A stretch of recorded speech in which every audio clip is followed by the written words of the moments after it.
All right, welcome to lecture 16. So in this lecture, we are going to begin talking about power series, which are basically a way of defining a function using an infinite series where each term involves the variable x, okay? So it's kind of like the value of the series changes as the variable x changes value, right? So power series look like this. Let's see. So a power series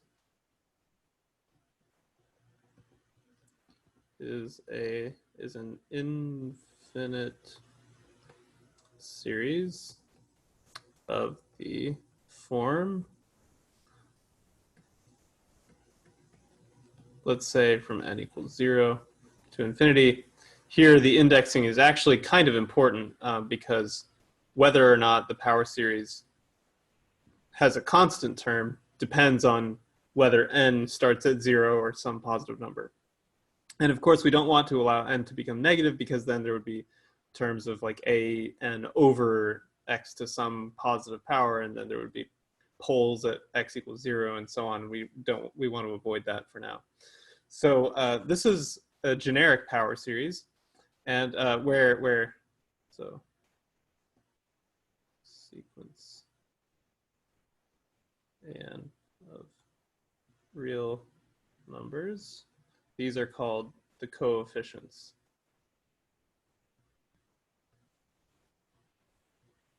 Okay, so an is the coefficient of x to the n in the power series, right? So the main questions that we're interested in are for what values of x does this converge? For one thing, that's kind of the most basic, that's the most immediate question, right? Because basically, if you think of this as a function of x, then determining of the values of x for which the series converges is the way that you determine the domain of that function, right? The domain of the function should be precisely the set of points for which the set of values of x for which this series converges, right? So for what values of x does this converge? But later on, we'll be asking, where is it continuous? And also, where is it differentiable? Once we, get to that. But we can't even begin to answer these questions until we've answered this one. So this is our priority.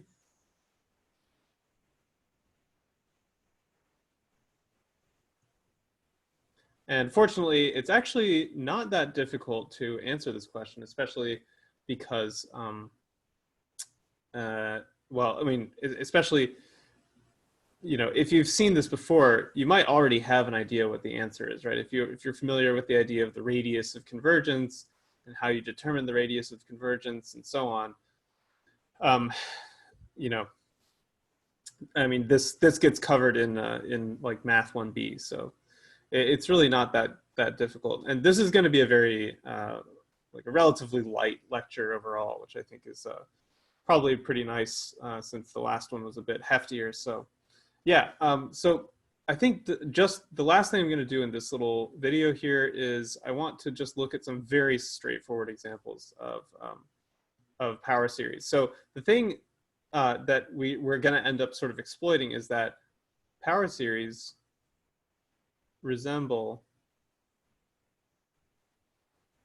geometric series in that they involve the exponential term x to the n, right? X to the n is exponential in n.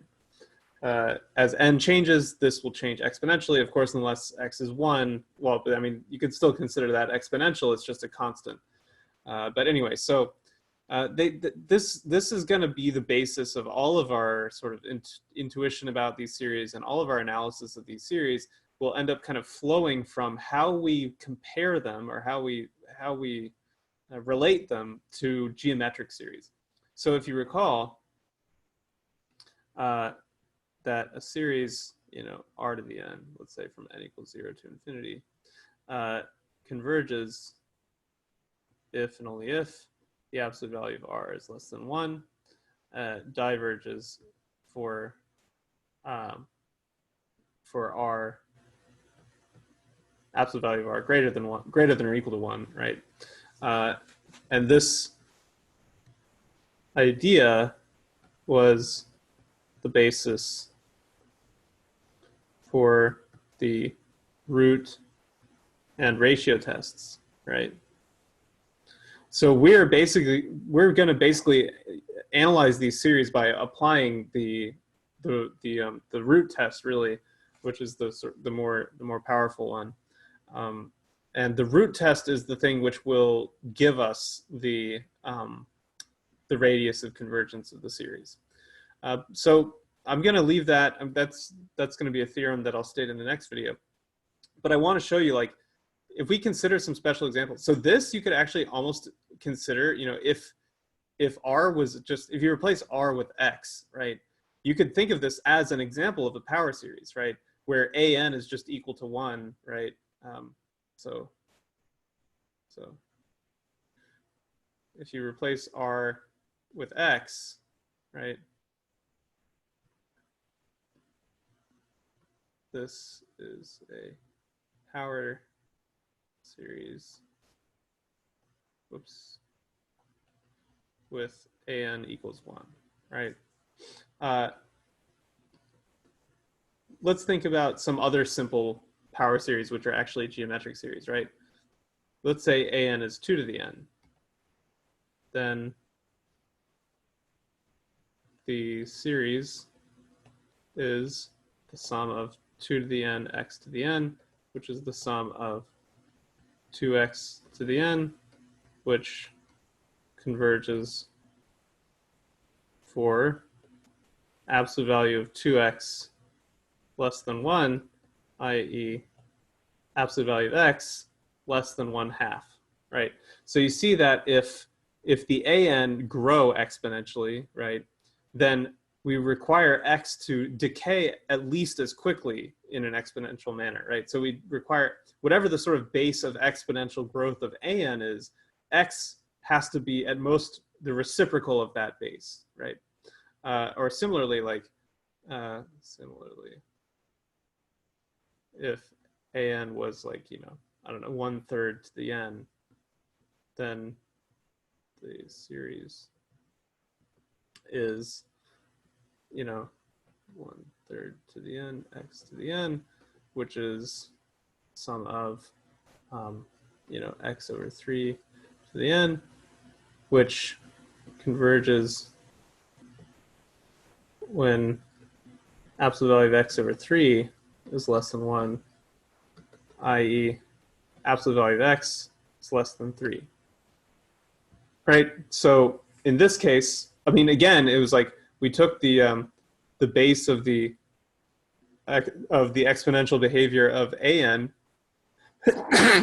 sorry, the base of the exponential behavior for an, and then we reciprocated that, right? And that gives us the area where this series converges. Okay.